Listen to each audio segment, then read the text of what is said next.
Yo estuve en la Escuela Nacional de Antropología e Historia, la ENA, hace un porrón de años, lógicamente, en 1975, por ahí. Y en aquel entonces la controlaban los trotskistas, que estaban más chiflados que te tomas, pero había que trabajar con ellos o te rompían la cara. Pues te rompían la cara, ¿eh? Yo me acuerdo que una vez alguien que se encargaba de las impresiones en mimeógrafo, búsquenlo en la enciclopedia, y querían unos volantes para unas manifestaciones que íbamos a hacer, pues nos solidarizábamos con alguien o porque protestábamos por algo. Y fui a pedirle y me dijo el que operaba el mimeógrafo, un empleado de la Escuela Nacional de Antropología e Historia, que estaba en el segundo piso del museo, imagínense qué lugar privilegiado. Dijo, sí, acabo de sacar estos exámenes y te imprimo lo tuyo. Muchas gracias, pero luego regreso por él. Y yo regresé de lo más ingenuo que era yo, porque yo nunca fui trotskista, fui compañero de viaje. Y al tipo que me lo encargó, ¿qué pasó? Le digo, no, pues acaban de sacar un examen y pues ya está imprimiendo un examen, ahora que acabe, imprime lo nuestro y ya le voy por él. No, no sabe quién manda en la escuela, y mandó dos tipos a que le rompieran la cara, ¿no? Lo zarandearon bastante, no lo rompieron la cara, lo zarandearon bastante, le dieron 2 bofetones. Claro, el día que yo me peleé con los trotskistas me pasaron a los mismos 2, que eran los encargados de la pedagogía de la Corte Internacional, tuve que salir corriendo de la escuela. Pero ya había un problema, mi problema fundamental con los trotskistas era que ellos decían que no había que enseñarle nada nuevo a los indígenas porque los aculturabas. Y entonces, pues, si tenían medicamentos, pues entonces ya los aculturabas con la medicina occidental y abandonaban sus bonitas tradiciones de morirse de enfermedades prevenibles a los 34 años o de tener una mortandad materno-infantil más o menos equivalente a la del siglo XVII. Y que no había que enseñarles a plantar mejor, porque luego se aburguesaban y si tenían tierras más productivas se aburguesaban, se volvían ricos, iban a la derecha y entonces ya no querían hacer la revolución. Y los agricultores allí, pues los campesinos sirven para hacer la revolución para los trotskistas, ¿no? Me río, pero era trágico. Pero ahora lo que me encuentro es esto. 12º encuentro de terapias y ritualidades. O sea, esta milonga la vienen haciendo desde 2012. Proyecto de investigación formativa. Oye, la investigación formativa es muy importante. Investigas al mismo tiempo que estudias, al mismo tiempo que te formas.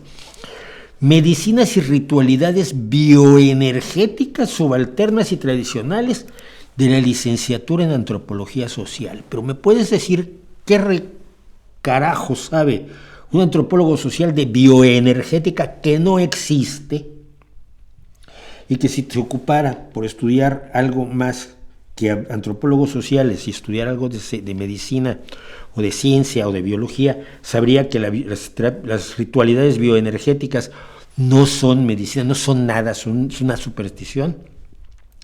Pues nada, personas sanadoras es, médicas os, chamanas es. Fíjense qué estúpido es esto. Curanderas os y parteras os. No, mire, si son personas, son todas en femenino. No puedes decir personas sanadores, personas médicos.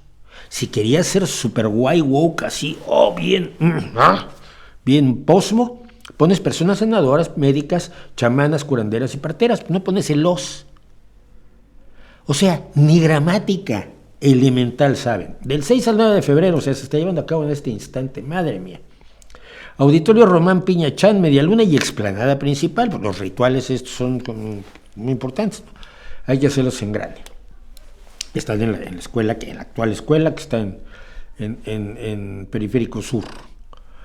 Y Zapote, en la colonia Isidro Favela, según me dicen, pero a mí no me tocó esa escuela, yo vivía sobre el Museo de Antropología, era maravilloso. Terapias en el Espacio Cultural Media Luna y el Audiorama. Ponencias, pláticas, ceremonias, talleres, consultas, conferencias, terapias de sanación, exposición y trueque de productos orgánicos. Bueno, ¿pero qué son los productos inorgánicos? Piedras, bueno, sí, probablemente, pero probablemente venden piedras orgánicas, así de subnormales son. Pero esto es de la Escuela Nacional de Antropología e Historia y de la Secretaría de Cultura del Gobierno Mexicano, del Instituto Nacional de Antropología e Historia del Gobierno Mexicano. Esto es lo que se tiene uno que venir a encontrar, y ahora resulta que hay gente más bruta que los trotskistas, que ya no solo no quiere aculturar a los indígenas para que vivan mejor, porque pues entonces si viven mejor ya no son los fósiles estos de Anaquel, ¿no? De estos que tenemos en nuestro aparador. Ay, mira, indígenas igualitos, uy, guardan su vida tradicional como hace 300 años. No se han contaminado para nada de las cosas estas occidentales y raras. Esos son mestizos todos, pero no hagas caso.